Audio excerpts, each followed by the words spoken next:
नमस्ते दोस्तों, मैं हूं यश और मेरे चैनल पर आप सभी का बहुत बहुत स्वागत है। आज के इस ट्यूटोरियल में ग्रेफाइट पेंसिल का एक स्केच मैं शेडिंग के साथ बना रहा हूं। एमसीयू का एक lead character Thor the God of thunder, इनका स्केच मैं यहां पर बना रहा हूं, जैसे कि आप देख पा रहे हैं। दोस्तों, ट्यूटोरियल का ये फर्स्ट एपिसोड है। 0.3 मैकेनिकल पेंसिल से मैं यहां पर इस स्केच की शुरुआत कर रहा हूं। स्केचिंग के लिए line to line free hand तरीके से मैं ये स्केच बना रहा हूँ। आइज से मैं इस स्केच को स्टार्ट कर रहा हूँ। स्केचिंग करते समय मैं बिल्कुल हल्के हल्के हाथों से ये काम कर रहा हूँ, ज़्यादा ज़ोर ना देते हुए। यहाँ पर देख सकते हैं आप कंप्लीट पोर्ट्रेट, जो सेकंड एपिसोड में आप पूरा बनता देखेंगे। दोस्तों, मेरे चैनल पर अगर आज आप पहली बार ही आए हैं तो पहले चैनल को सब्सक्राइब कीजिए, पास वाली बेल की आइकॉन को भी दबा दीजिए ताकि आने वाले हर एक वीडियो की नोटिफिकेशन आप तक सबसे पहले पहुंच सके। स्केचिंग अब लगभग पूरा होने में है। अब इसकी शेडिंग में स्टार्ट कर रहा हूं, जिसके लिए स्टेडलर की पेंसिल्स मैंने यहाँ पर इस्तेमाल की है। शुरू में HB पेंसिल से सिर्फ क्रॉस हैचेस करते हुए मैं यहाँ पर काम कर रहा हूँ। पेंसिल को थोड़ा दूर से पकड़ के इस प्रकार से हमें कम प्रेशर देते हुए यहाँ पर क्रॉस हैचेस देने हैं। शेडिंग किए हुए भाग में हमें पेपर स्टम्प से ब्लेंडिंग करना है ताकि एक जैसा ये लेयर दिखाई दे।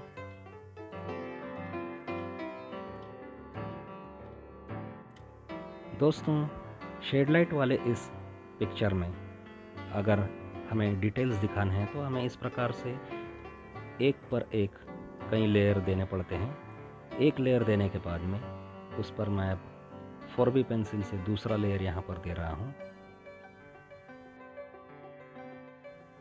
इस हिस्से को भी शेडिंग करने के बाद मैं पेपर स्टम्प से ब्लेंडिंग करने वाला हूँ। दोस्तों, एक के ऊपर एक इस प्रकार के लेयर देने के बाद कुछ भाग जो हैं उभर कर दिखाई देने के लिए उन पर हमें इरेज़र का उपयोग करना पड़ता है। यहाँ पर मैं मोनो इरेज़र का इस्तेमाल करने वाला हूँ।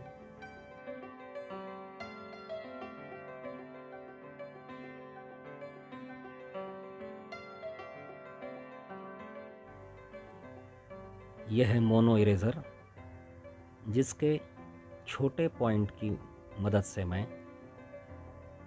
यहाँ पर कुछ भाग जो है इरेज कर रहा हूँ ताकि फोरहेड का चमकने वाला जो भाग है वो यहाँ पर क्लियर दिखाई दे।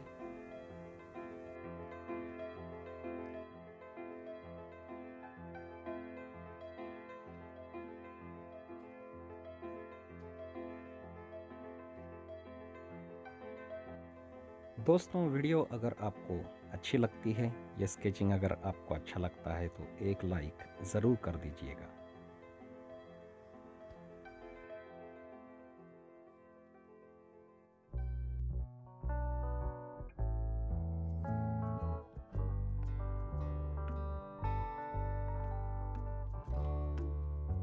यहाँ पर अब स्मज करने के लिए मैं ब्रश का इस्तेमाल कर रहा हूँ।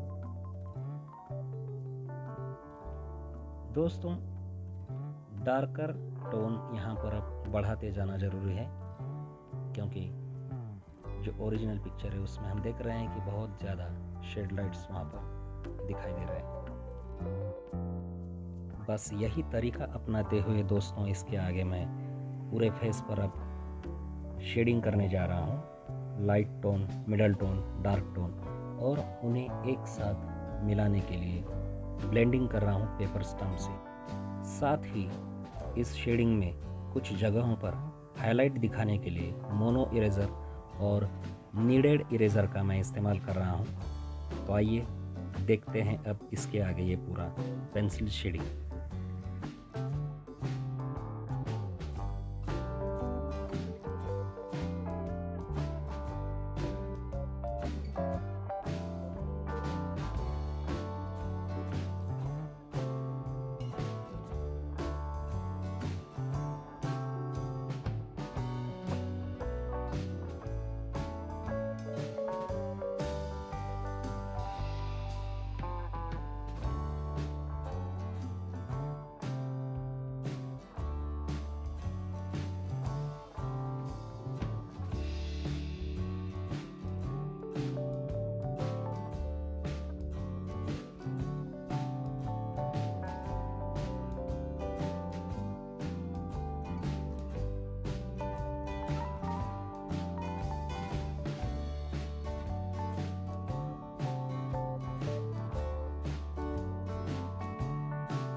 दोस्तों, शेड लाइट का पूरा तरीका समझने के लिए आपको वीडियो लास्ट तक पूरा देखना है बिना स्किप किए।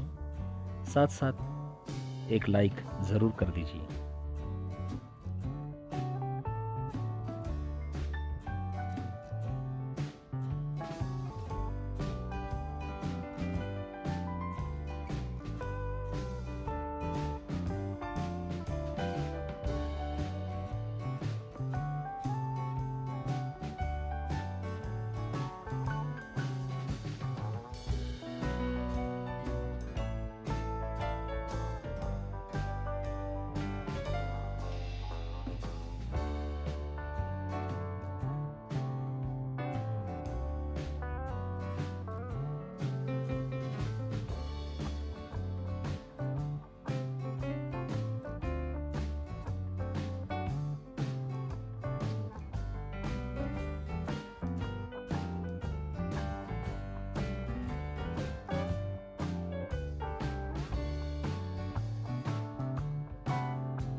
दोस्तों, ये पोर्ट्रेट आपको कैसा लगा, ये कमेंट बॉक्स में कमेंट करके मुझे बताइए, जिसका मुझे बेसब्री से इंतज़ार है।